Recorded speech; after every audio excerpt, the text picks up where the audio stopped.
Saya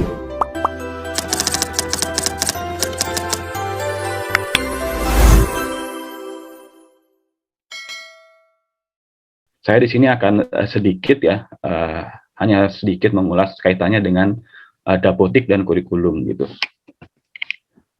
Ini seperti saya jelaskan tadi, untuk yang spesifik ke kurikulum, ini ada di lampiran kedua Kemendikbudristek RI nomor 165, yaitu tentang pedoman pembelajaran pada program SMKPK. Kalau lampiran pertama itu tentang penyelenggaraan program seperti bagaimana penetapan, pelaksanaannya seperti apa gitu ya. Itu ada di lampiran 1. Kalau untuk spesifik yang kurikulum, ini ada di lampiran 2. Nanti Bapak Ibu bisa baca ya. Tadi seperti yang sudah disinggung sedikit oleh Pak Edi, dalam Kemendikbudristek tersebut, ini kurang lebih ada 10 poin gitu ya, 10 poin-poin yang diamanahkan oleh Kemendikbudristek itu sebagai acuan kurikulum di sekolah. Yang pertama itu kerangka dasar, yang kedua spektrum, yang ketiga struktur kurikulum, yang keempat capaian pembelajaran, yang kelima adalah prinsip pembelajaran, 6 perangkat ajar, 7 proyek penguatan profil pelajar Pancasila dan budaya kerja, ke-8 itu KOS, kurikulum operasional sekolah gitu. Yang ke-9 adalah kewenangan mengajar guru, dan ke-10 ada evaluasi pembelajaran. Pada pagi hari ini saya tidak akan mengulas semuanya Bapak Ibu, karena nanti pertama karena terlalu panjang gitu ya, ini nggak cukup waktu 1 jam gitu ya saya untuk menyampaikan. Selain itu nanti ini juga nggak terkait dengan dapodik. Jadi saya akan membahas poin-poin yang sekiranya itu berkaitan dengan dapodik saja Bapak Ibu ya. Mungkin nanti akan sedikit saya singgung yang lain, tapi tidak akan terlalu dalam gitu ya. Oke, yang pertama adalah kerangka dasar atau landasan ya, kenapa kurikulum SMKPK ini dibuat gitu ya. Perbedaan dari kurikulum sebelumnya, kerangka dasar dari kurikulum SMKPK itu mengacu pada profil pelajar Pancasila gitu ya, dalam rangka penguatan kompetensi, karakter, dan budaya kerja. Profil pelajar Pancasila ini sebetulnya adalah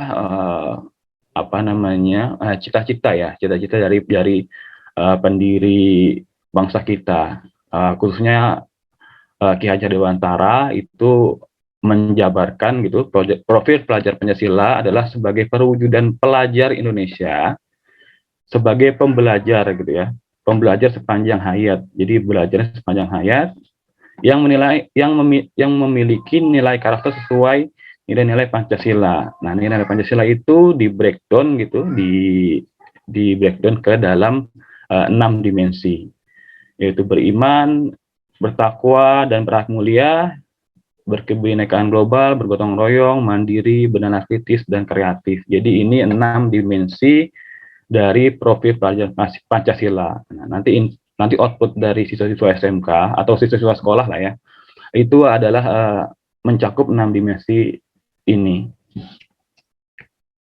Lalu kemudian untuk mencapai kerangka dasar profil pelajar Pancasila tersebut, ini perlu di breakdown lagi gitu ya, ke dalam 3 poin. Yang pertama itu struktur kurikulum, termasuk nanti adalah spektrumnya gitu ya.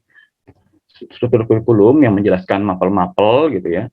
Kemudian capaian pembelajaran yang menjelaskan dari mapel tersebut, kalau dulu itu namanya KIKD. Dan yang terakhir adalah prinsip pembelajaran dan asesmen. Karena ada proses pembelajaran gitu ya, maka perlu disusun prinsip pembelajaran seperti apa gitu ya. Termasuk model pembelajaran, PJBL, Teaching Factory, terus Discovery Learning, dan seterusnya. Dan setelah ada pembelajaran, pastinya juga ada asesmen gitu ya. Jadi ada juga prinsip asesmen atau penilaian. Lalu kemudian karena ada mata pelajaran, ada capaian pembelajaran. Pemerintah juga menyiapkan contoh perangkat ajar. Nah, yang nantinya perangkat ajar ini bisa digunakan oleh guru untuk mengembangkan pembelajaran di sekolah. Perangkat ajar itu apa saja gitu ya. Di sini salah satunya ada KOS, tadi sudah saya sebutkan, kurikulum operasional sekolah. Nanti pemerintah akan menyiapkan contoh KOS-nya sebagai referensi sekolah untuk membuat KOS masing-masing sekolahnya gitu ya. Lalu kemudian termasuk nanti ada modul-modul ajar yang berisi tentang misalnya termasuk job sheet, information sheet dan seterusnya. Termasuk nanti buku teks pelajarannya. Nah, Bapak Ibu, alur pengembangan kurikulum pada SMKPK kurang lebih digambarkan pada diagram berikut Bapak Ibu ya. Dimulai dari tujuan pendidikan nasional yaitu Undang-Undang Sisdiknas nomor 20 ya tahun 2003. Lalu dari situ di breakdown lah profil pelajar Pancasila gitu ya, karena tujuan nasional salah satunya adalah menciptakan profil pelajar Pancasila. Lalu kemudian diturunkan menjadi standar pendidikan. Standar pendidikan itu ada 8 yang saat ini kita ketahui gitu. Tapi yang berkaitan dengan kurikulum saat ini ada 4 standar. Ya, standar kompetensi lulusan, standar isi, standar proses, sebenarnya satu lagi ada standar penilaian ini ya. Ini sepertinya PPT saya yang kurang update. Mestinya di bawah standar SKL ini, standar kompetensi lulusan, ini ada standar isi, proses, dan penilaian. Dari standar pendidikan ini diturunkan menjadi kurikulum, dokumen kurikulum gitu ya, yang kita sebarkan ke sekolah. Salah satunya adalah struktur kurikulum, yang memuat spektrum dan mata pelajaran gitu. Terus kemudian capaian pembelajaran dan yang terakhir prinsip pembelajaran dan asesmen. Nah, sekolah berdasarkan dokumen kurikulum ini, struktur kurikulum, capaian pembelajaran dan prinsip pembelajaran, didukung dengan perangkat ajar, buku teks, contoh modul, contoh panduan seperti proyek belajar Pancasila, panduan operasional sekolah, panduan PKL, dan seterusnya. Ini menyusun kurikulum operasional sekolah yang dikembangkan oleh satuan pendidikan. Jadi ini seperti kalau di kurikulum sebelumnya, ini seperti KTSP gitu ya, kurikulum tingkat satuan pendidikan. Jadi ya kurang lebih transformasi dari KTSP di kurikulum sebelumnya. Ini memperkuat diagram sebelumnya. Kita skip saja. Nah, ini kita masuk ke bagian spektrum kalian. Jadi di Kemendikbudristek tersebut, ini juga mengatur terkait spektrum gitu ya, perubahan. Pada spektrum keahlian kurikulum sebelumnya, di Perjanjian Dikdasmen nomor 6 tahun 2018, itu ada 3 level gitu ya, 3 level spektrum. Yang pertama itu bidang keahlian, ini rumahnya gitu ya, terus diturunkan menjadi program kalian, dan diturunkan lagi menjadi kompetensi kalian. Pada spektrum kalian SMK Pusat Keunggulan menjadi hanya 2 layer gitu ya, 2 level gitu ya. Yang pertama aja bidang keahlian, yang kedua adalah program kalian. Jadi tidak ada lagi kompetensi kalian di kurikulum SMKPK. Nah, jadi nanti yang direcord di Dapodik gitu ya, itu hanya sampai program kalian. Lalu kemana kompetensi kaliannya gitu ya. Jadi di kurikulum yang baru, kami memberi kebebasan sekolah untuk menentukan kompetensi atau kalau kita sebutkan konsentrasi. Misalnya dulu itu ada program otomotif gitu ya, kompetensinya ya ada kendaraan ringan, ada sepeda motor dan seterusnya. Nah itu nanti sekolah silakan bisa menentukan kompetensi kalian yang akan dikembangkan gitu ya. Sekolah bebas mengembangkan kompetensi apa saja gitu. Bebas dalam artian berdasarkan dengan apa kalau Pak Dirjen bilang itu start from the end gitu ya. Berawal dari akhir itu misalnya dari dunia kerja gitu ya. Jadi berdasarkan tuntunan dunia kerja. Jadi Bapak Ibu sekolah bisa membuat konsentrasi kalian berdasarkan kebutuhan dunia kerja atau kebutuhan kebutuhan mungkin ya dunia kerja, potensi daerahnya dan semacamnya. Ini jadi dengan fleksibilitas seperti ini, Bapak Ibu, sekolah bisa menentukan, bisa jadi jumlah kompetensi kalian di SMK itu bisa lebih banyak gitu ya, bisa lebih banyak dari kompetensi kalian sebelumnya, bisa lebih dari 146 ataupun bisa berkurang dari 146. Itu tergantung dari sekolah gitu ya mengembangkannya. Misalnya di RPL di kompetensi kalian RPL yang sekarang jadi program kalian RPL gitu ya, sekolah bisa saja mengembangkan konsentrasi yang saat ini baru gitu ya. Misalnya saja AI, Artificial Intelligence, itu sekolah silakan bisa mengembangkan itu jika dirasa potensi AI itu besar gitu ya, atau mungkin ada industri yang butuh lulusan AI. Jadi sekolah bisa bekerjasama dengan industri untuk membuat kelas AI gitu atau konsentrasi AI.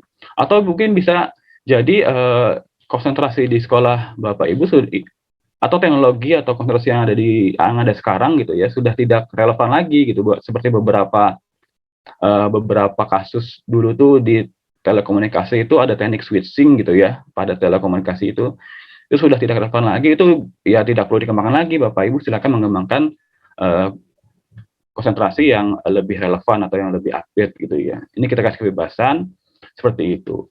Selain itu juga pengurangan layer jadi sampai ke program kalian juga membuat birokrasi lah kalau saya katakan itu jadi lebih sedikit gitu ya. Dulu mungkin kalau Bapak Ibu ingin mengajukan izin operasional atau izin pembukaan jurusan gitu ya, ini kan kalau mau pindah saya dari sepeda motor ke kendaraan ringan gitu ya, ini kan butuh izin-izin yang tadi sudah disinggung sedikit oleh Pak Edi. Ada yang mesti ke Badan Penanaman Modal, ini kan sangat menguras tenaga gitu ya, birokrasi. Nah, dengan kurikulum yang baru ini, Bapak Ibu gitu, sekolah tidak perlu membuat izin selama itu masih dalam satu program kalian. Seperti saya sebutkan tadi, misalnya dalam sekolah itu ada jurusan otomotif gitu ya. Saat ini adalah otomotifnya kendaraan ringan, mobil. Tapi ternyata karena sekolahnya itu ada di posisi pesisir pantai atau daerah dekat pantai, sekolah itu atau potensi daerah itu adalah otomotifnya lebih ke motor listrik, gitu. Motor tempel pada perahu gitu ya. Maka sekolah bisa mengembangkan kompetensi motor perahu tanpa harus izin dulu ke dinas gitu ya. Atau mungkin sekolah dalam satu program kalian ingin membuat dua konsentrasi sekalian gitu ya. Misalnya dalam jurusan DKV gitu ya, karena saya orang DKV, mungkin sekolah ingin membuat konsentrasi dua gitu ya, mungkin lebih ke satu lagi ke ilustrasi gitu ya, satu lagi mungkin ke user interface gitu ya. Ini silakan nanti sekolah bisa membuat, kita buat itu sefleksibel mungkin gitu ya untuk sekolah untuk mengembangkan itu. Jadi kurang lebih seperti ini gambaran terkait dengan spektrum. Nah ini jumlah bidangnya bertambah menjadi satu, sebenarnya bukan bertambah ya, ini pemecahan dari teknologi dan konstruksi. Ini yang tadinya ada di dalam kelompok teknologi dan rekayasa gitu, ini kita keluarkan dari sana karena memang berbeda gitu ya pendekatannya. Kalau yang satu itu manufaktur lebih ke permesinan ya, pengecoran, logam dan seterusnya. Nah ini maka kita pecah menjadi bidang tersendiri yaitu teknologi konstruksi dan properti. Ini fokus ke kontraktor gitu ya, pembangunan atau konstruksi atau perumahan dan semacamnya.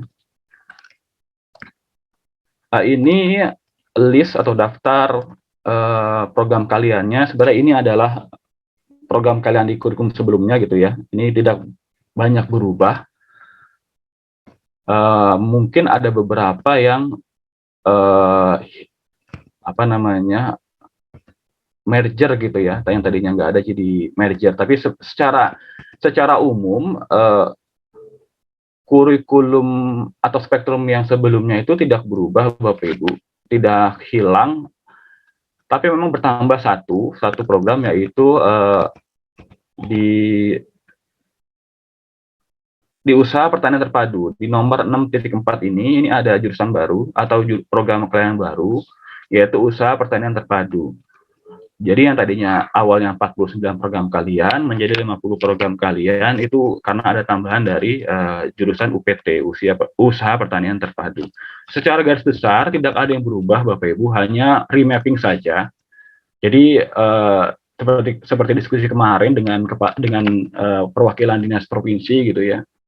Kalau bisa memang untuk pendaftaran jurusan gitu ya terkait dengan SKPK ini, saya rasa tidak perlu melalui proses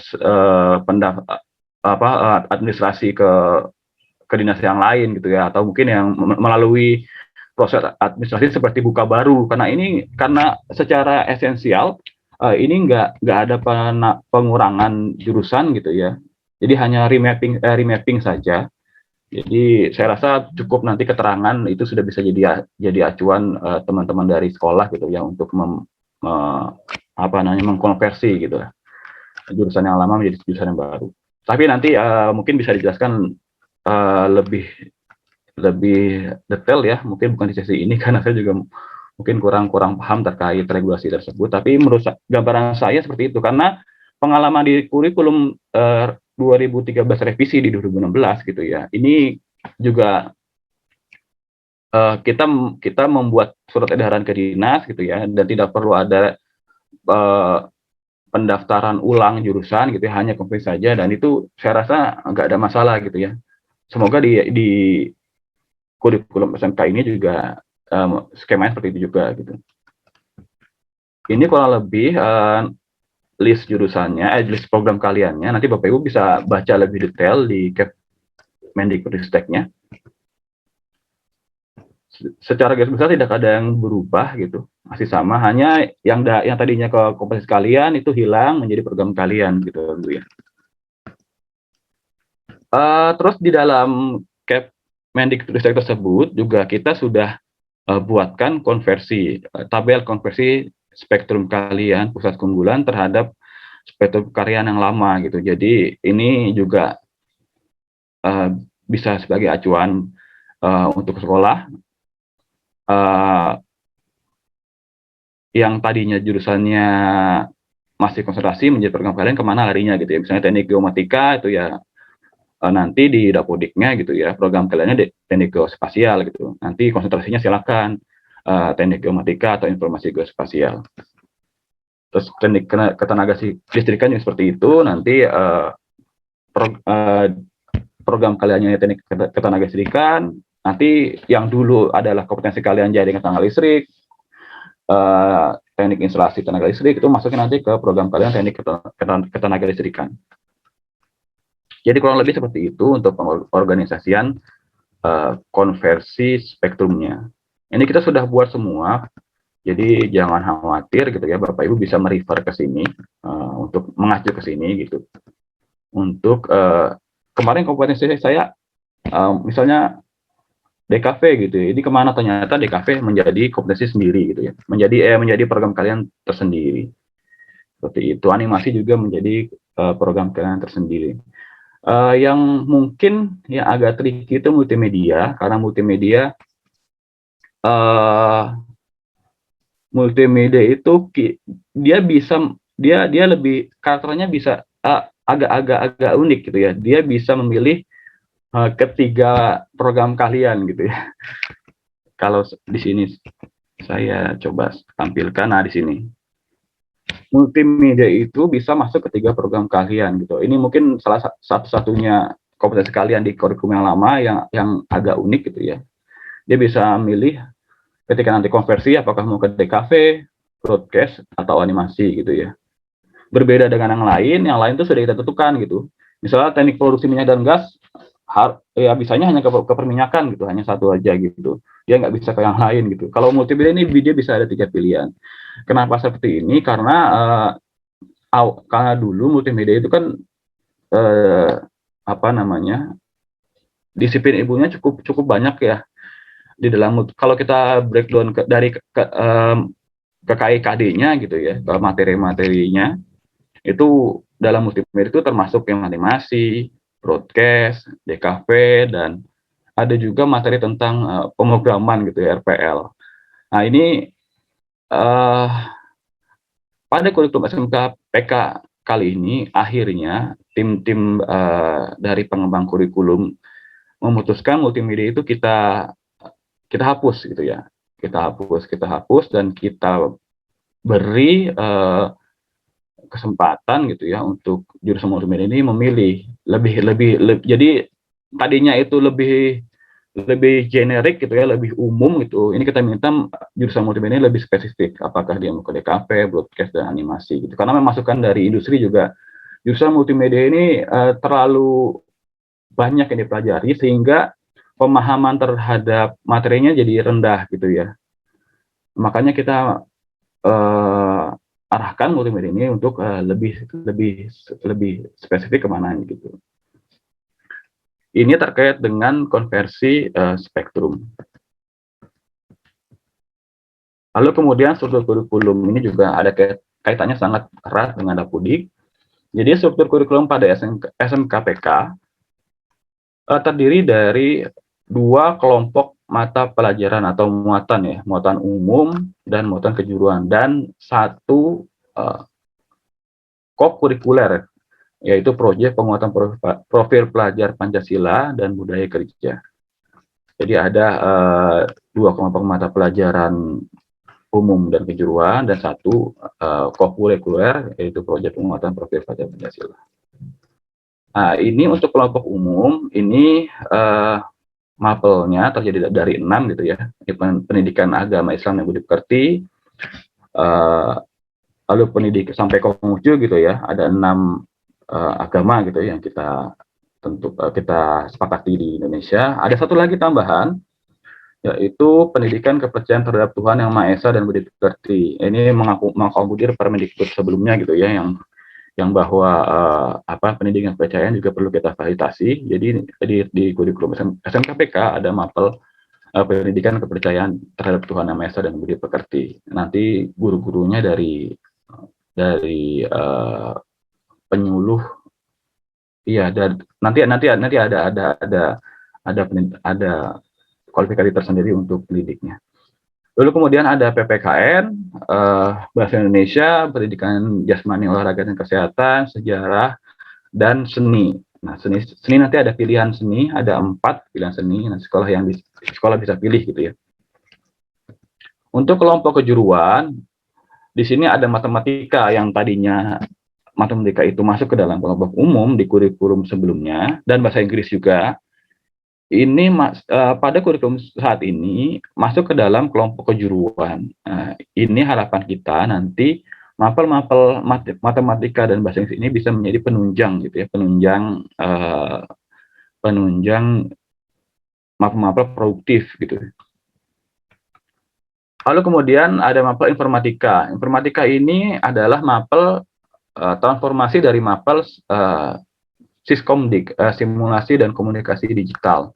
Ini sebenarnya hanya transformasi saja, mungkin plus tambahan materi yang lebih umum terkait coding, terus computational thinking, literasi digital, dan seterusnya. Maka karena materinya bertambah gitu ya, lebih general gitu, maka jamnya juga bertambah menjadi 4, awalnya 3 gitu. Dan yang keempat, proyek ilmu pengetahuan alam dan sosial. Ini sebenarnya transformasi juga dari mapel-mapel C1 di bidang kalian di kurikulum sebelumnya ya, seperti fisika, kimia, biologi, ya antropologi, sosiologi seperti itu. Tapi bentuknya project bukan pendekatan mapel gitu. Jadi masih ada materi gitu ya, muatan terkait dengan IPA dan IPS dalam SMK. Tapi memang bentuknya bukan mapel project. Yang kelima adalah mapel kejuruan. Nah, ini mapel kejuruan ini berbeda dengan sebelumnya. Kita tentukan mapelnya apa saja gitu ya. Dulu misalnya ya DKV dulu, mapel kejuruan itu ya misalnya menggambar, terus mungkin desain grafis dan seterusnya. Nah, di kurikulum sekarang kita tidak pusat tidak menentukan mapel-mapel apa saja dalam mapel kejuruan tersebut. Silakan sekolah menentukan sendiri seperti yang disebutkan tadi sesuai dengan kebutuhan industri. Nah, mapel inilah yang nanti akan menentukan konsentrasi jurusan Bapak Ibu semua gitu. Jadi Bapak Ibu bisa bereksplorasi di mapel kejuruan ini. Terkecuali mapel kejuruan pada semester 1 dan 2. Semester 1 dan 2 kita sudah tentukan mapelnya gitu ya, mapel dasar kejuruan. Misalnya dasar kejuruan otomotif gitu ya, itu sudah kita tentukan, itu given, jadi Bapak Ibu tidak bisa memodifikasi itu, dan kita sudah siapkan CV-nya juga, capaian pembelajarannya. Yang bisa Bapak Ibu eksplorasi yaitu mapel kejuruan di semester 3, 4, dan 5. Lalu kemudian yang keenam adalah mapel proyek kreatif dan kewirausahaan. Ini yang lalu juga sudah ada, yang tidak berubah banyak. Nah, yang baru lagi yaitu mapel praktik kerja lapangan. Nah, dulu itu PKL itu tidak terstruktur seperti sekarang gitu ya. Jadi dulu itu ada tapi tidak terlihat gitu ya. Maka kenapa mapel PKL ini kita masukkan dalam struktur kurikulum gitu ya? Karena ini tuntutan dari industri. Karena industri selalu nanya gitu, ini SMK ini ada PKL apa enggak gitu ya. Di lapangan kenyataannya ada gitu ya. Karena minimal 3 bulan ya, sampai 6 bulan di lapangan itu sekolah pasti melakukan program magang atau PKL lah. PKL. Tapi dalam dokumen kurikulum itu enggak ada. Maka di kurikulum sekarang, untuk membuktikan kepada dunia industri bahwa SMK itu ada PKL minimal 6 bulan, ini kita munculkan ke dalam struktur kurikulum. Gitu. Penempatannya di semester 6, karena idealnya idealnya di semester 6. Tapi nanti pelaksanaannya mungkin bisa di semester 5 atau kombinasi gitu ya. 5 dan 6 atau 4 dan 5 gitu. Atau mau di semester 6 semua nggak apa-apa. Nanti terkait pengaturan, nanti teman-teman Dapodik lah yang bisa menjelaskan lebih detail ya, apakah sudah bisa atau belum. Tapi ke depan rancangan kita seperti itu kurang lebih. Lalu kemudian yang baru lagi adalah mata pelajaran pilihan. Nah, mapel ini memungkinkan siswa-siswa kita itu bisa memilih lintas ilmu, lintas disiplin ilmu gitu ya. Misalnya dari jurusan RPL gitu, programmer gitu ya. Ini dia tertarik atau dia minat untuk belajar desain atau DKV karena mungkin dia punya proyeksi nanti saya mau jadi web design atau front end gitu ya. Dia mau jadi programmer yang mengurusi front end. Nah, ini bisa.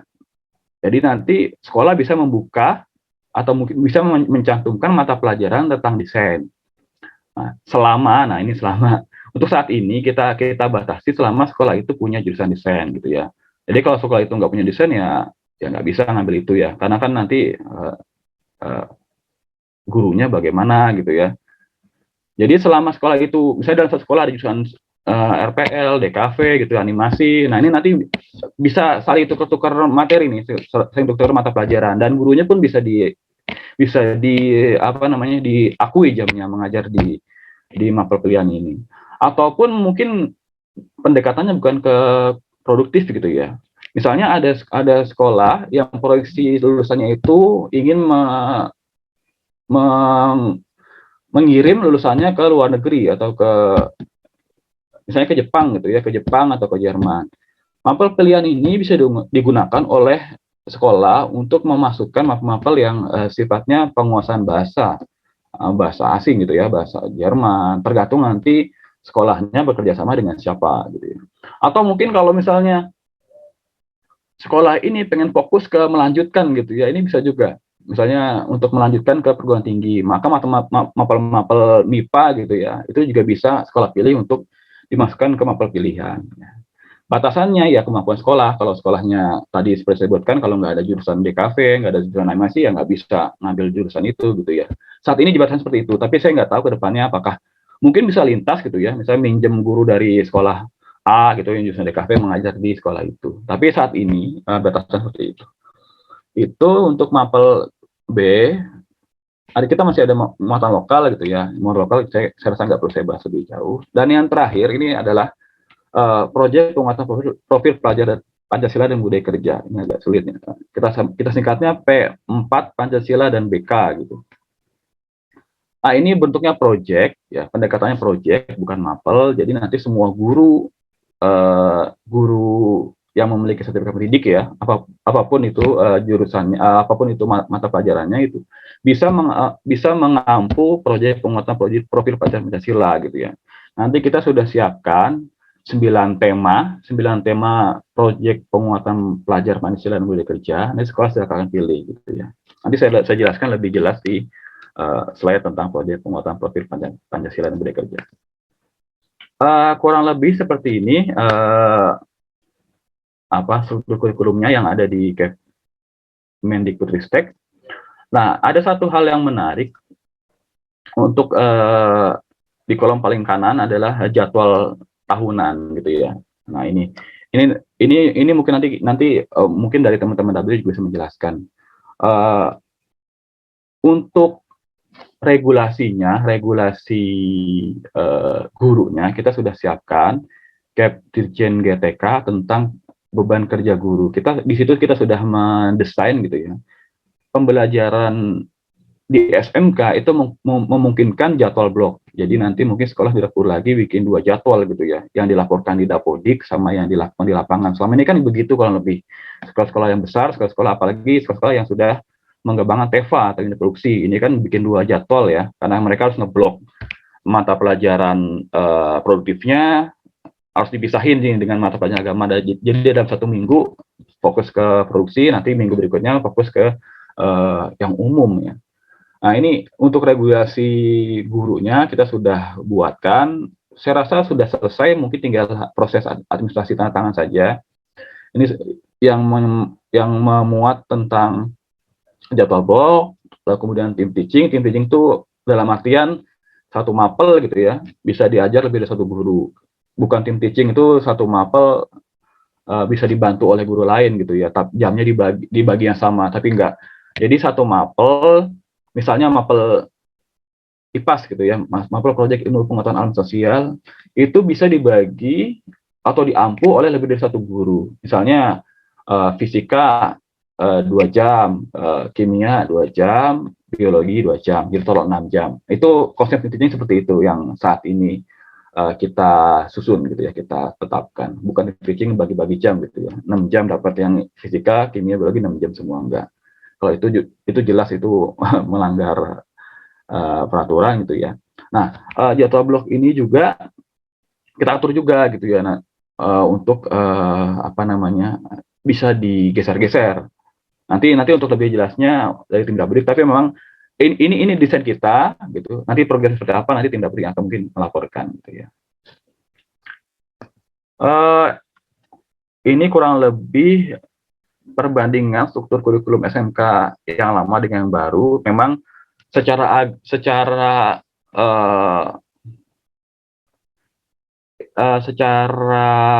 umum memang ada mapel-mapel yang berkurang, khususnya yang saya tandain merah ini. Tadi saya baru olah. Yang merah-merah ini adalah mapel yang berkurang jamnya gitu ya. Karena imbas dari adanya mapel PKL gitu. Karena kan dulu seperti itu ya Bapak Ibu ya. guru di kurikulum itu sebenarnya apa namanya jam itu atau materi itu ada sampai kelas 12, tapi kan kepotong PKL, guru nggak ngajar juga gitu ya. Jadi daripada seperti itu, ini sekalian aja kita tunjukkan di struktur bahwa di kelas 12 itu ya fokus PKL gitu ya. Terus kemudian guru-guru yang kurang jam ini kemana larinya gitu ya. Nah salah satu beberapa opsi yang kita tawarkan, guru-guru yang mapelnya berkurang itu bisa nanti mengajar di mapel proyek penguatan produk Pancasila, karena di sana semua guru bisa mengampu itu. Lalu nanti di mapel PKL juga nanti ada namanya pembimbingan. Jadi pembimbing PKL itu bukan hanya guru produktif Bapak Ibu. Ke depannya ini kita sedang susun panduannya seperti apa, karena ini kan masih di kelas 12 ya, itu 2 tahun dari sekarang baru diimplementasikan. Saat ini kita sedang menyusun panduan pengorganisasian mapel PKL gitu ya. Tapi kurang lebih apa namanya konsep awalnya nanti guru-guru itu akan membimbing siswa gitu ya, dan itu nggak harus nggak harus guru kejuruan yang membimbing, tapi juga guru umum juga bisa membimbing. Nanti guru juga bisa mengambil porsi ya, atau mungkin bagian jatah mengajar dari sana gitu. Jadi kurang lebih seperti ini. Kami juga sudah buat skenario untuk mengantisipasi gitu ya. Kalau yang kurang jam bagaimana, nanti di Cap Dirjen GTK tentang beban mengajar guru juga kita sudah buatkan skenario untuk mengantisipasi kalau yang guru kurang jam. Jadi kalau Bapak Ibu operator nanti ditanya ini berkurang ya, nanti sudah kita dari pusat sudah mencoba mengantisipasi itu Bapak Ibu. Ini penjelasan mapel ya, tadi sudah saya jelaskan secara rinci, jadi saya skip saja. Nah, ini capaian pembelajaran, saya nggak akan lama-lama di sini karena nanti kalau jelaskan akan panjang gitu ya. Jadi kurang lebih CP itu kalau di kurikulum sebelumnya itu adalah seperti KIKD, kompetensi inti dan kompetensi dasar. Cuma beda format saja gitu ya. Jadi kurang lebih CP itu adalah penjabaran atau turunan dari mata pelajaran gitu ya. CP itu given Bapak Ibu, kecuali CP mapel kejuruan. Ya. Jadi CP yang lain itu given, sudah ada CP-nya, nanti penjabarannya Bapak Ibu bebas gitu ya. Tapi kalau untuk CP mapel kejuruan, nah, karena seperti yang saya sebutkan fleksibilitas di sekolah, silakan sekolah mengembangkan CP-nya berdasarkan tadi konsentrasinya apa, mau konsentrasi apa, apakah mau konsentrasi AI gitu ya, artificial intelligence atau VR. Ini kan hal yang baru ya. Ini kita tidak tentukan. Silakan Bapak Ibu kalau mau buat jurusan RPL fokus ke AR, VR atau AI gitu ya, atau semacamnya. Nah, ya untuk CP kejuruan semester 1 dan 2 itu sudah kita tentukan, tadi sudah saya jelaskan di awal gitu ya. Ada CP yang given termasuk CP kejuruan, dasar-dasar kejuruan di kelas 1 dan kelas 2. Ini kita sudah tentukan CP-nya. Nah, CP pada semester 1 dan 2 itu kurang lebih pendekatan seperti ini gitu ya. Dulu itu kan siswa SMK itu disuruh kerja dulu gitu ya, disuruh praktek dulu, baru disuruh disuruh ningkatin semangat kerja. Nah, ini konsepnya Pak Dirjen berbeda. Jadi di CP-CP kejuruan semester 1 dan 2 ini mau dikuatkan di soft skill-nya dulu gitu ya, passion-nya dulu. Nah, makanya nanti di CP-CP itu isinya lebih ke pemahaman tentang bidang kalian gitu. Jadi siswa itu harus suka dulu dengan bidangnya gitu ya, baru mulai praktek gitu. Nggak seperti sebelumnya kita disuruh praktek dulu, nanti di akhir disuruh udah kerja, suruh begini gitu ya. Ini kan terbalik gitu ya. Jadi di kurikulum sekarang di CP semester 1 dan 2 di kejuruan ini CP-nya lebih ke pengetahuan literasi tentang jurusannya. Misalnya kalau DKV itu jadi apa sih gitu ya. bisa apa, jadi apa, bagaimana, terus tren-tren yang sekarang berkembang seperti apa, teknologinya apa saja, sampai siswa itu passion atau suka gitu ya, dan punya cita-cita ke depan gue menjadi apa gitu, baru nanti setelah itu mulai deh hard skill-nya ya, prakteknya, kemampuan kompetensinya dikembangkan. Jadi kurang lebih kenapa alasan CP pada mapel dasar kejuruan kita tentukan, bukan kita bebaskan gitu ya, kecuali yang semester 3 dan 4 dan 5. Ini yang tadi saya jelaskan.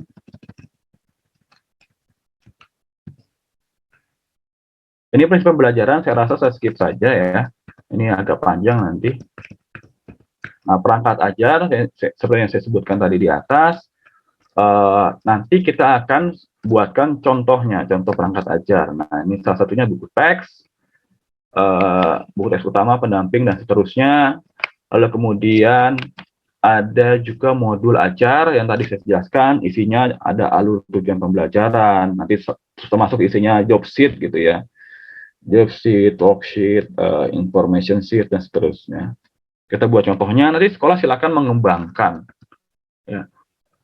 Lalu juga kita nanti bikin contoh penyusunan proyek penguatan profil pelajar Pancasila gitu.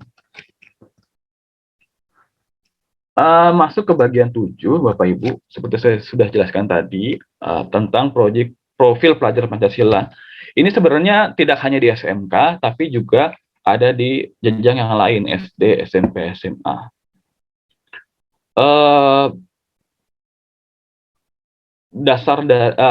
Dari profil pelajar Pancasila tersebut, ini diturunkan menjadi 6 dimensi yang tadi saya sudah sebutkan ya.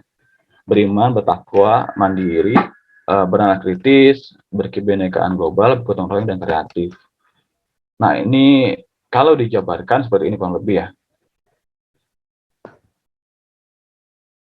Nah, proyek penguatan profil Pancasila dan budaya kerja ini adalah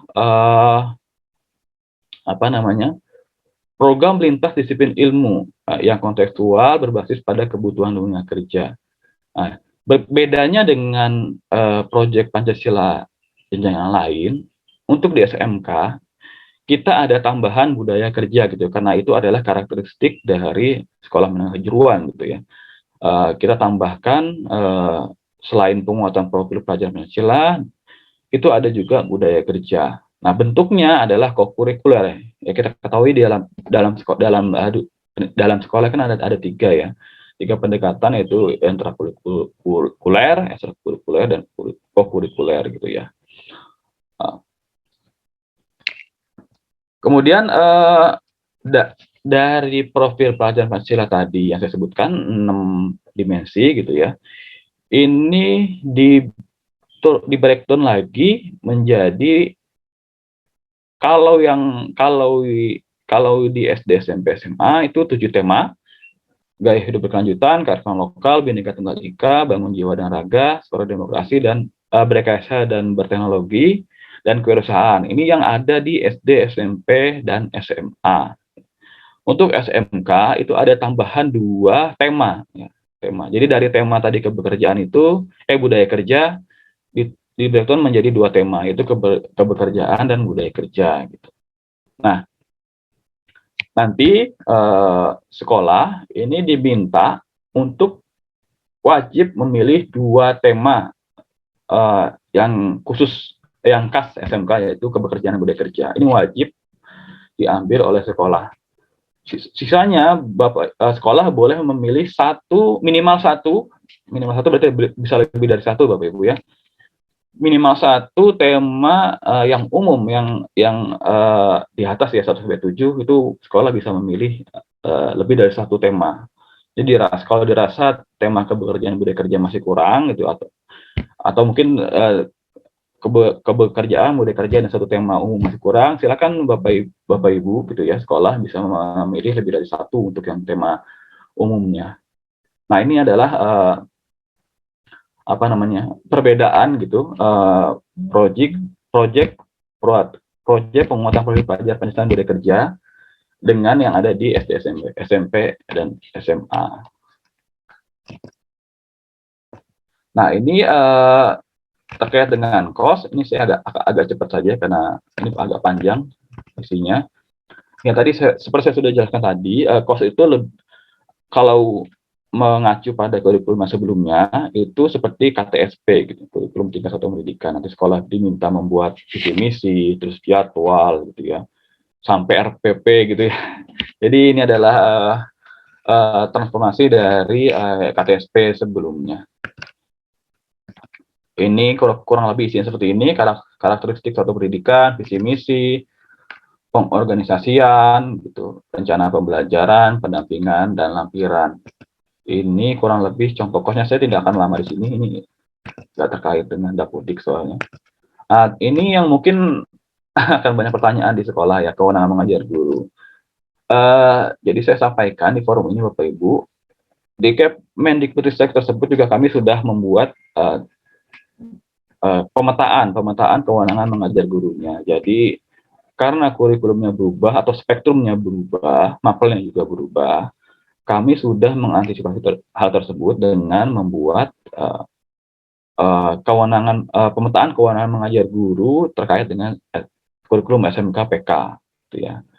Acuannya adalah Permendikbud nomor 16 tahun 2019 tentang linearitas guru, disandingkan dengan konversi gitu ya, atau diramu dengan konversi spektrum SMK PK gitu. Jadi sebenarnya ini nanti menjadi apa namanya ya, pendukung dari Permendikbud 16 tersebut tentang linearitas guru. Jadi tidak usah khawatir untuk kurikulum SMK PK ini, guru-gurunya sudah kita atur juga kewenangannya gitu, jangan. Jadi tidak perlu tidak perlu resah gitu ya. Nanti silakan nanti bisa dilihat di tabel ini, nanti bisa dibaca juga di Kemendikbudristeknya 165. Ini sudah jelas sekali guru-guru mana saja yang boleh mengampu mapel IPAS contohnya gitu ya. Ini semua guru kelompok mapel IPA dan IPS boleh mengajar mapel IPAS gitu. Kodenya apa saja, terus ini mapelnya apa saja kita sudah tuangkan dalam tabel ini. Jadi saya rasa dan insya Allah sudah semua kode sertifikat sudah kita mapping sih kalau ingat saya. Tapi kalaupun belum gitu ya, nanti kita dengan teman-teman GDK pasti nanti akan ada pembahasan lebih lanjut. Tapi kurang lebih untuk kewenangan guru ini sudah kita atur juga di Kemendikbudristeknya. Jadi yang pindah-pindah jurusan tadi misalnya animasi kan hilang, multimedia hilang gitu ya. Ini masih kemana ngajarnya? Nah, itu kita sudah atur juga di sini di Kemendikbudristeknya. Bisa mengajar di DKV, bisa mengajar di broadcast atau animasi, tergantung nih sekolah milihnya mana gitu ya. Ini untuk yang terakhir evaluasi pembelajaran. Saya tidak akan lama di sini, jadi ini saya skip saja Bapak Ibu. Sekian penyampaian saya terkait dengan kurikulum pada SMK PK kaitannya dengan Dapodik gitu ya. Nanti mungkin untuk lebih jelasnya untuk pengorganisasian mapelnya ke teman-teman dari Dapodik ya, dari tim data, dari tim wali data. Tapi Bapak Ibu, sedikit pesan dari saya. Insya Allah untuk regulasi terkait perubahan kurikulum yang nanti akan berdampak kepada guru ataupun Dapodik itu sudah kita siapkan regulasinya. Tadi saya sebutkan tadi di Kemendikbud itu sudah jelas sekali ya kewenangan gurunya, terus siapa saja yang boleh mengajar, konversinya. Terus nanti dari sisi pendidiknya itu pengajarnya gurunya gitu, kita juga sudah siapkan Dirjen GTK tentang beban mengajar gurunya gitu. Jadi insya Allah lah kalau misalnya ini diterapkan akan akan sedikit risiko gitu ya. Mungkin kita bisa antisipasi risiko itu gitu ya. Cukup sekian Bapak Ibu yang bisa saya sampaikan. Saya terima kasih sudah sudah berpartisipasi, sudah menyimak dengan cukup baik gitu ya. Saya mohon maaf jika ada kata-kata salah atau ada hal yang tidak berkenan kepada Bapak semua, saya kembalikan kepada pembawa acara. Assalamualaikum warahmatullahi wabarakatuh.